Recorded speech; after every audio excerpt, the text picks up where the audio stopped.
ছোটবেলায় যদি আপনার অল্প স্বল্প টিভি দেখার অভ্যাস থেকে থাকে না, তাহলে এদেরকে আপনি অবশ্যই চেনেন।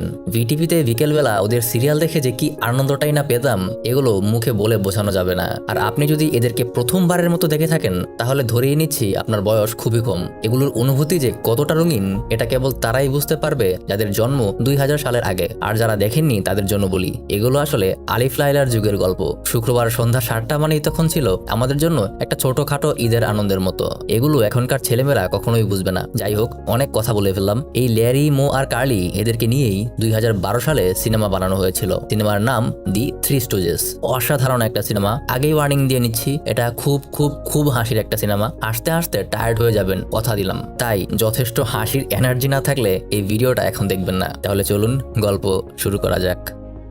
একদিন সকালবেলা হঠাৎ একটা গাড়ি এসে এই এতিমখানার সামনে একটা ব্যাগ ছুঁড়ে ফেলে দিয়ে চলে যায়। এতিমখানার একজন সিস্টার তখন এতিমখানার সামনে দাঁড়িয়েই ছিল, যদিও তার সিস্টার কম ব্রাদার বেশি মনে হয়। যাই হোক, সে কৌতূহলবশত ব্যাগটা খুলতে যায়। তখনই একটা ছোট হাত তার চোখের মধ্যে গুঁতো মারে, আর সে এইভাবে উল্টো হয়ে পড়ে যায়। শব্দ শুনে এতিমখানার আরো একজন সিস্টার বাইরে আসে। সে দেখে দরজার সামনে ছোট্ট কিউট 3টা বাচ্চা বসে আছে। এরাই আমাদের সিনেমার 3 লেজেন্ড। কিছুক্ষণের মধ্যেই এতিমখানার অন্য সিস্টাররাও বাইরে বের হয়ে আসে। এমন 3টা কিউট বাচ্চাকে দেখে তারা খুবই খুশি হয়। তখন প্রত্যেকেই বাচ্চাগুলোকে নিজের কাছে রেখে দিতে চায়। তারপর 10টা বছর কেটে যায়, কিন্তু এখন প্রত্যেকেই বাচ্চাগুলো থেকে মুক্তি চায়। কোনোভাবে এদের অন্য কারো কাছে দিতে পারলেই যেন তারা বাঁচে। তো দুপুরবেলা সিস্টারদের প্রধান, যাকে সবাই মাদার সুপিরিয়র বলে ডাকে, সে বাচ্চাদেরকে আনার জন্য অন্য সিস্টারদেরকে বলে। কিন্তু একটা সিস্টারও সেই 3জনের ধারে কাছেও যেতে রাজি হয় না। তার মানে বুঝতেই পারছেন এরা এতদিনে কি পরিমাণ বিচ্ছু হয়ে গেছে। এদিকে দেখা যায় এরা ব্রাদারের মতো দেখতে সিস্টারটাকে দাঁতের অপারেশনের নাম করে তাকে স্ট্রেচারে বেঁধে তার উপর উল্টাপাল্টা চিকিৎসা চালাচ্ছে। তার অপারেশনের আগে তাকে অজ্ঞান করার জন্য তারা তাকে মাথায় হাতুড়ি দিয়ে বাড়ি দেয়। কিন্তু তখনই মাদার সুপিরিয়র নিজেই তাদেরকে দুপুরের খাবারের জন্য ডাকতে আসে। সিচুয়েশনটা হ্যান্ডেল করার জন্য তারা সেই সিস্টার সহই টেবিলটাকে উল্টো করে দেয় এবং সাথে সাথে নিজেদের অবস্থা পাল্টে একদম ভদ্র বাচ্চার ভং ধরে ফেলে। মাদার সুপিরিয়রের কাছে খাবারের কথা শুনেই তারা 3জন সাথে সাথে দৌড়ে নিচে চলে যায়। খাবারের মাঝেই একজন সিস্টার এসে মাদার সুপিরিয়রকে বলে একটা কাপল আসছে তাদের এতিমখানা থেকে একজন বাচ্চাকে দত্তক নেওয়ার জন্য। এটা শুনেই মাদার সুপিরিয়র বাচ্চাদেরকে তাড়াতাড়ি রেডি করার জন্য বলে। কিন্তু অন্য সিস্টাররা বলে এই 3 বাচ্চা তাদের জীবন অতিষ্ঠ করে রেখেছে, তাই তাদের 3জনকে বাদ রেখে বাকিদেরকে লুকিয়ে রাখলে সেই কাপল হয়তো এই 3জন থেকে অন্তত একজনকে নিয়ে যাবে, তাতেও তাদের যন্ত্রণা কিছুটা হলেও কমবে। কিন্তু মাদার সুপিরিয়র তাদের প্রস্তাবে রাজি হয় না। তখনই সেই ব্রাদারের মতো দেখতে সিস্টারটা এসে তার লাগেজ টাগেজ নিয়ে বলে সে এই এতিমখানা ছেড়েই চলে যাবে। এই 3 বাচ্চার অত্যাচার সে আর নিতে পারবে না। বাধ্য হয়েই মাদার সুপিরিয়র তাদের প্রস্তাবে রাজি হয় এবং সকল বাচ্চাদেরকে লুকিয়ে রেখে শুধু সেই 3জনকেই বাইরে রাখে। কিছুক্ষণ পর সেই কাপল আসে, এদের নাম মিস্টার অ্যান্ড মিসেস হার্টার। তাদের সামনে এই 3জন নর্মাল বাচ্চার অংভং করে সেই কাপলটাকে ইমপ্রেস করার চেষ্টা করতে থাকে। কাপলটা তাদের এই ভংচং দেখে বলতে থাকে কি কিউট বাচ্চা। কিন্তু তখনই লুকিয়ে রাখার পরও কিভাবে যেন একটা বাচ্চা বাইরে চলে আসে। এই বাচ্চাটার নাম টেডি। সিচুয়েশনকে সামাল দিতে মাদার সুপিরিয়র এই 3জনের সাথেই টেডিকে লাইনে দাঁড় করিয়ে দেয়। মিস্টার অ্যান্ড মিসেস হার্টার অনেক চিন্তা ভাবনা করার পর তারা ঠিক করে তারা এই বাচ্চাটাকে নিয়ে যাবে। ওই দেখো, কথা বলতে বলতে এদের সঠিক পরিচয় করিয়ে দেওয়া হয়নি। এই চুল ছোট মোটা বাচ্চাটার নাম কার্লি, কোকড়া চুলওয়ালা সেমিটাকু বাচ্চাটার নাম ল্যারি এবং রাউন্ড কাট চুলওয়ালা এই বাচ্চাটার নাম মো। তো মোকে চয়েস করার পর মো আনন্দে তাদের জড়িয়ে ধরে এবং হার্টার কাপলের সাথে চলে যাওয়ার প্রিপারেশন নেয়। কিন্তু কার্লি, ল্যারি এবং মো তারা নিজেরা একদম 3 ভাইয়ের মতো। আকাম কুকাম যাই করুক না কেন তারা সবসময় একসাথেই থাকে। হুট করে এভাবে আলাদা হয়ে যাচ্ছে দেখে বাকি 2জন খুবই ইমোশনাল হয়ে পড়ে। কিছুক্ষণ নিজেদের ইমোশনাল টাইম পার করে মো এই কাপলটার সাথে গাড়িতে করে চলে যেতে থাকে। গাড়িতে যাওয়ার সময় মিসেস হার্টার মোকে বলে আজ থেকে তুমি আমাদের ছেলে হিসেবে আমাদের জীবনে জন্ম নিলে, তার মানে আজ আমাদের কাছে তোমার জন্মদিন। বলো তুমি তোমার জন্মদিনে কি গিফট চাও। মো তখন মিসেস হার্টারের কানে কানে বলে সে তার বাকি 2 বন্ধুকেও তার সাথে নিয়ে যেতে চায়। কিন্তু মিস্টার অ্যান্ড মিসেস হার্টার তার কথা রাখতে চায় না। মো তাদেরকে অনেক রিকোয়েস্ট করে সে তার একার খাবার 3জনের সাথে ভাগ করে নেবে আর তাদেরকে স্কুলেও ভর্তি করতে হবে না, তবুও তারা যেন বাকি 2 বন্ধুকে তার সাথে নিয়ে যায়। তখন মিস্টার অ্যান্ড মিসেস হার্টার বুঝতে পারে তারা 3জন এতদিন ভাইয়ের মতো ছিল। মোকে একা নিয়ে গিয়ে তারা আসলে তাদেরকে আলাদা করে ফেলছে। এই ব্যাপারটা তাদের খারাপ লাগতে থাকে। তারপর আবার তারা এতিমখানায় ফিরে যায়। কি ভাবছেন বাকি 2জনকেও নিয়ে যাবে? আমিও এটাই ভেবেছিলাম, কিন্তু হয় উল্টা। তারা মৌকে রেখে সেই 4 নম্বর বাচ্চাটা টেডিকে নিয়ে যায়।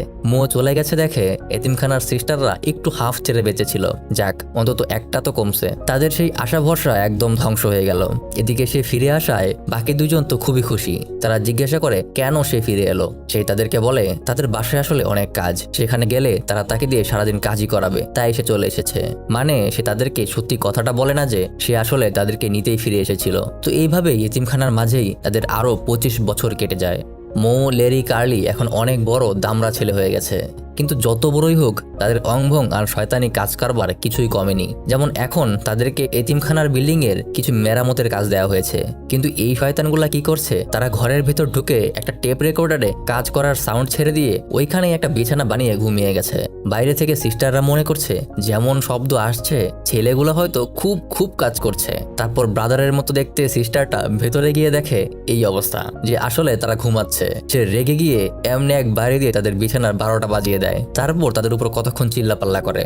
তারপর তাদেরকে এতিমখানার ছাদের উপর ঘন্টাটা ঠিক করতে পাঠায়। তো তারা ছাদে ওঠার জন্য মই আনে। মই দিয়ে মৌ আর লেরি ছাদে ওঠে এবং কার্লিকে পাঠায় একটা অটোমেটিক মেশিনের করাত আনার জন্য।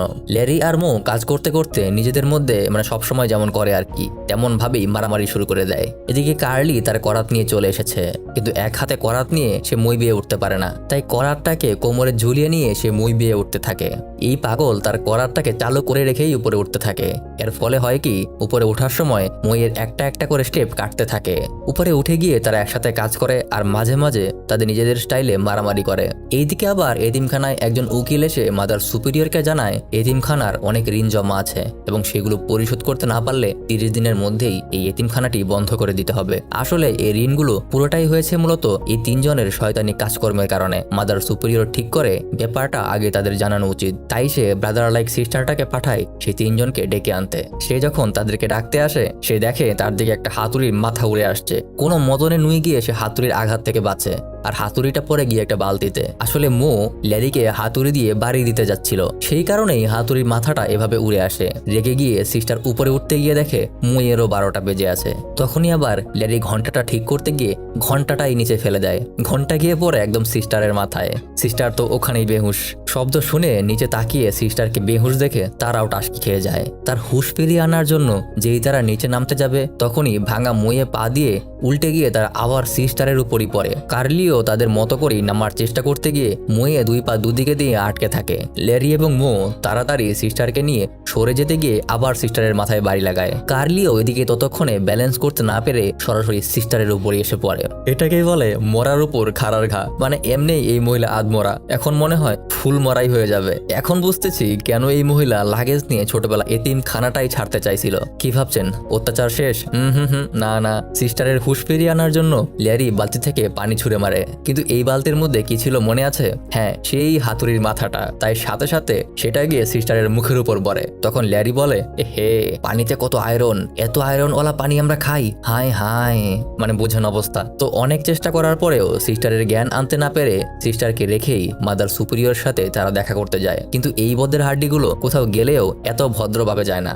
যাওয়ার সময়ও তারা উকিলকে এইভাবে সিস্টারদের উপর ফেলে দিয়ে যায়, কিন্তু তারা সেটা খেয়ালও করে না। তারা পেছন ফিরে দেখে উকিলটা সিস্টারদের উপর গড়াগড়ি খাচ্ছে। তারা বলে উকিল বেটা আমাদের সিস্টারদের সাথে বদমাইশি করছে। তারা 3 জন মিলে তাকে সেই রকম একটা ধুলাই দিতে শুরু করে। এদের মায়ের আবার যেমন তেমন মায়ের না, এদের মায়ের হয় খুবই ইউনিক। এই যেমন তারা ভদ্রলোকের শার্ট উঁচু করে তার বগলের লোম টেনে ছিঁড়ে ফেলে। তখন মাদার সুপিরিয়র এসে তাদেরকে থামায়। তারপরে এতিমখানার সকলকে ডেকে এনে 30 দিনের মধ্যে যে এতিমখানাটা বন্ধ হয়ে যাবে এটার কথা সবাইকে জানায়। তখন এই 3 জন জিজ্ঞাসা করে এতিমখানাটাকে বাঁচাতে হলে কি করতে হবে। উকিল বলে $8,30,000 লাগবে, নইলে এই এতিমখানাটা বাঁচানো যাবে না। তারা 3 জন বলে তারা যে করেই হোক এই 30 দিনের মধ্যেই $8,30,000 তারা উপার্জন করে এনে দেবে। তারপর তারা সকল বাচ্চাদেরকে বিদায় জানিয়ে 3 জনের স্পেশাল একটা সাইকেল নিয়ে বের হয়ে যায় সেই $8,30,000 টাকা জোগাড় করার জন্য। যাওয়ার আগে মাদার সুপিরিয়র তাদের হাতে চলার জন্য অল্প কয়েকটা টাকাও দিয়ে দেয়। তারপর সাইকেলে উঠে ওয়েট করতে থাকে কোনো বড় গাড়ি আসার জন্য, কারণ তারা অলস, তারা পেডেল মেরে যাবে না, তারা অন্য গাড়ির সাহায্য নিয়ে যাবে। তো কিছুক্ষণ পর একটা ট্রাক দেখে মো সাইকেলের সঙ্গে আগে থেকেই বেঁধে রাখা একটা নোঙ্গর ঘুরিয়ে গাড়ির সাথে আটকানোর জন্য ছুঁড়ে মারে। তারপর হয় এইটা, ছাগলগুলা দড়িটার সামনে না বেঁধে বাঁচছিল পেছনে, তাই এমনি রাস্তায় ছেঁচড়ায় যেতে থাকে। এইদিকে ছোটবেলায় মোয়ের বোতলে নিয়ে যাওয়া টেডি এখন অনেক বড় হয়ে গেছে। সে এখন নিজের ব্যবসাপাতি করে অনেক বড় লোক। কিন্তু টেডির বউ লিডিয়া আবার একদমই ভালো না। সে টেডির বন্ধু ম্যাক ম্যাকের সাথে পরকিয়া করে। এখন সে ম্যাককে নিয়ে প্ল্যান করছে কিভাবে টেডিকে খুন করে তার টাকা পয়সা নিয়ে ম্যাকের সাথে পালিয়ে যাওয়া যায়। এখন তারা নিজেরা তো সরাসরি খুন করতে পারবে না, তাহলে ধরা পড়ে যাবে, তাই খুনটা অন্য কাউকে দিয়ে করাতে হবে। এদিকে বাসার নিচেই ল্যারি, কার্লি এবং মো ঢোল বাজিয়ে নিজেদের বেকারত্বের কথা মানুষকে জানাচ্ছিল। তারা গলায় একটা লিফলেট ঝুলিয়ে রাস্তায় ঘোষণা দিয়ে বেড়াচ্ছে যে তারা 8,30,000 টাকার জন্য 1 মাস যে কোনো কাজ করতে রাজি আছে। মানে বোঝন অবস্থা, 1 মাসে 8,30,000 টাকার কাজ মানে কোথায় পাওয়া যায়, আমি নিজে করব। তো যাই হোক, তাদের এই উদ্ভট কর্ম উপর থেকে লিডিয়া আর মেক দেখেই বুঝতে পারে এই তিনজন আসলে মাথা